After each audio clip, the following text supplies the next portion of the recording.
Today's question asks how to support a family member struggling with drug addiction, substance abuse. I will share 5 points. Point number one is to educate yourself.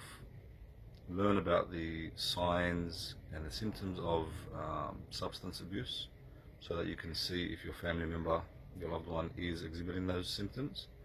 Things to look out for: withdrawing, isolating themselves, getting in trouble with the law, losing a lot of friends and loved ones around them, people leaving them because they might be exploiting that relationship, asking for money, asking for, to borrow money and not giving it back, and people start to be suspicious of this relationship, so they sort of start to push the person away. So you start to see them losing friends, and so forth. Other symptoms of drug abuse is spending their money, not knowing where it's going. You don't know where it's going. Them borrowing money and maybe stealing, lying. You start to pick up on these patterns. These are some signs, and also learn about why people have this problem, and educate yourself that substance abuse or misuse is an actual disease.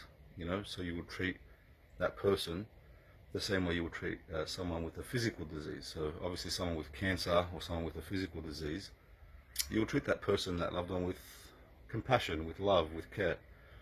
That same treatment needs to be applied to someone struggling with this disease. That's point number one. Number two, know the difference between enabling and helping. A lot of people, especially parents, loved ones, spouses, they can easily cross over from helping to enabling. What's the difference? So helping someone is to show them that you care for them, show them that you are concerned about them,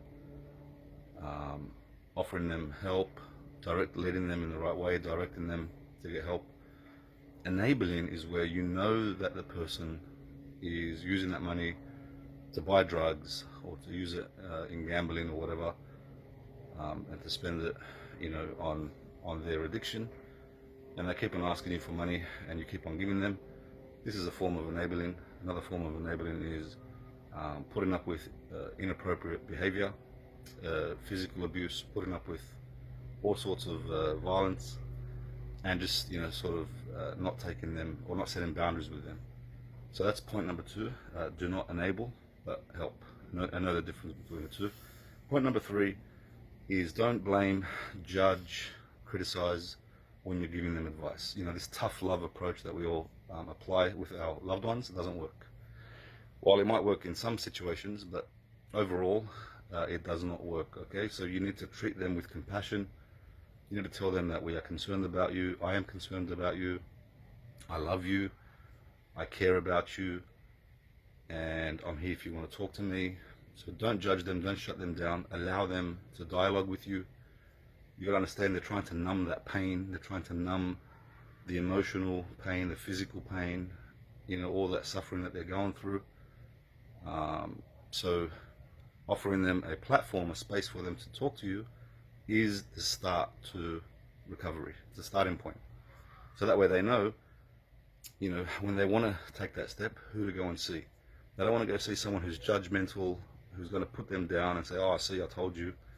Even if they relapse, you still welcome them with open arms. Point number three is always express that you love them. Tell them that you love them and that you are there for them when they need you. And point number five is to check in with them regularly. When you have a talk with them, don't bombard them. Check in with them maybe every couple of days, once a week or so, and just say, "Hey, just checking in with you. Is everything okay? Do you need to talk?" So they're the 5 points. There's more, but these are pretty much just summarized in this short video. And I hope you find this video to be helpful. Be compassionate with yourself and be compassionate with others.